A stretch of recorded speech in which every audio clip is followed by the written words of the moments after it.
ज़ोज़ोर एक मृग। गौतम बुद्ध की कहानियाँ। ज़ोज़ोर एक मृग था। सोने के रंग में ढला उसका सुंदर सजीला बदन मणिक, नीलम और पन्ने की कांति की चित्रगाथा से शोभमान था। मखमल से मुलायम उसके रेशमी बाल, आसमानी आँखें तथा तरासे स्फटिक से उसके खूर और सींग सहज ही किसी का मन मोह लेने वाले थे। तभी तो जब भी वह वन में चौकड़ियाँ भरता तो उससे देखने वाला हर कोई आह भर उठता। जाहिर है कि ज़ोज़ोर एक साधारण मृग नहीं था। उसकी अप्रतिम सुंदरता उसकी विशेषता थी, लेकिन उससे भी बड़ी विशेषता यह थी कि वह विवेकशील था और मनुष्य की तरह जात-जीत करने में भी समर्थ था। वह जन्म के संस्कार से उसे ज्ञात था कि मनुष्य स्वभावतः एक लोभी प्राणी है और लोभवश वह मानवीय करुणा का भी प्रतिकार करता आया है। फिर भी सभी प्राणियों के लिए उसका करुणा भी प्रबल थी और मनुष्य उसके करुणा भाव के लिए कोई अपवाद नहीं था। यही करुणा ज़ोज़ोर की सबसे बड़ी विशिष्टता थी। एक दिन ज़ोज़ोर जब वन में स्वच्छंद विहार कर रहा था तो उसे किसी मनुष्य की चित्कार सुनाई दी। अनुसरण करता हुआ वह जब घटनास्थल पर पहुंचा तो वहाँ की पहाड़ी नदी की धारा में एक आदमी को बहता पाया। ज़ोज़ोर की करुणा सहज ही फूट पड़ी। वह तत्काल पानी में कूद पड़ा और डूबते व्यक्ति को अपने पैरों को पकड़ने की सलाह दी। डूबता व्यक्ति अपने घबराहट में ज़ोज़ोर के पैरों को न पकड़ उसके ऊपर ही सवार हो गया। नाजुक ज़ोज़ोर उसे झटक कर अलग कर सकता था, मगर उसने ऐसा नहीं किया। अपितु अनेक कठिनाइयों के बाद भी उस व्यक्ति को अपनी पीठ पर लाद बड़े संयम और मनोबल के साथ किनारे पर ला खड़ा किया। सुरक्षित आदमी ने जब ज़ोज़ोर को धन्यवाद देना चाहा तो ज़ोज़ोर ने उससे कहा, अगर तू सच में मुझे धन्यवाद देना चाहता है तो यह बात किसी को ही नहीं बताना कि तूने एक ऐसे मृग द्वारा पुनर्जीवन पाया है जो एक विशिष्ट स्वर्ण मृग है, क्योंकि तुम्हारी दुनिया के लोग जब मेरे अस्तित्व को जानेंगे तो वे निसंदेह मेरा शिकार करना चाहेंगे।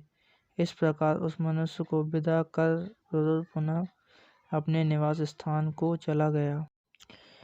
कालांतर में उस राज्य की रानी को एक स्वप्न आया।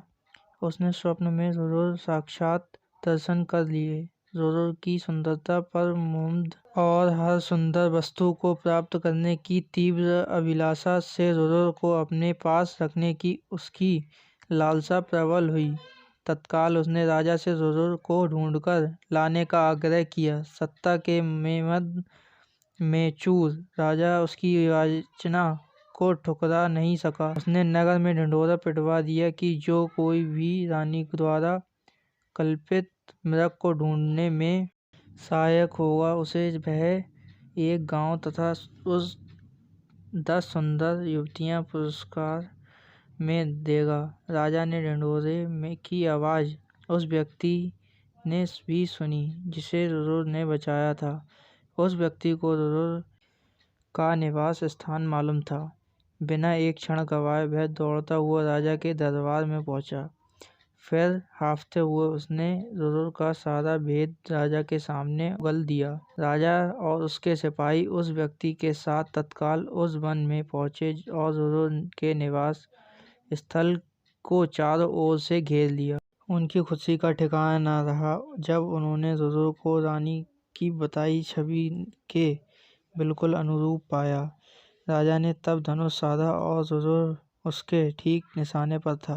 चारों तरफ से घिरे ज़ोज़ोर ने तब राजा से मनुष्य की भाषा में यह कहा, राजन तुम मुझे मार डालो, मगर उससे पहले यह बताओ कि तुम्हें मेरा ठिकाना कैसे मालूम हुआ। उत्तर में राजा ने अपने तीर को घुमाते हुए उस व्यक्ति के सामने रोक दिया जिसकी जान जुजुर ने बचाई थी। जुजुर के मुख से तभी यह वाक्य हठात फूट पड़ा, निकाल लो लकड़ी के कुंदे को पानी से निकालना कभी एक अकृतज्ञ इंसान को। राजा ने जब जुजुर से उसके संवाद का आशय पूछा तो जुजुर ने राजा को उस व्यक्ति के डूबने और बचाए जाने की पूरी कहानी कह सुनाई। जुजुर की करुणा ने राजा की करुणा को भी जगा दिया था। उस व्यक्ति की कृतज्ञता पर उसे रोष भी आया। राजा ने उसी तीर से जब उस व्यक्ति का संहार करना चाहा तो करुणावतार मृग ने उस व्यक्ति का वध न करने की प्रार्थना की। जुजुर की विशिष्टताओं से प्रभावित राजा ने उसे अपने साथ अपने राज्य में आने का निमंत्रण दिया। जुजुर ने राजा के अनुग्रह को नहीं ठुकराया और कुछ दिनों तक वह राजा के आतिथ्य को स्वीकार कर पुनः अपने निवास स्थल को लौट आया। Thanks for watching. प्लीज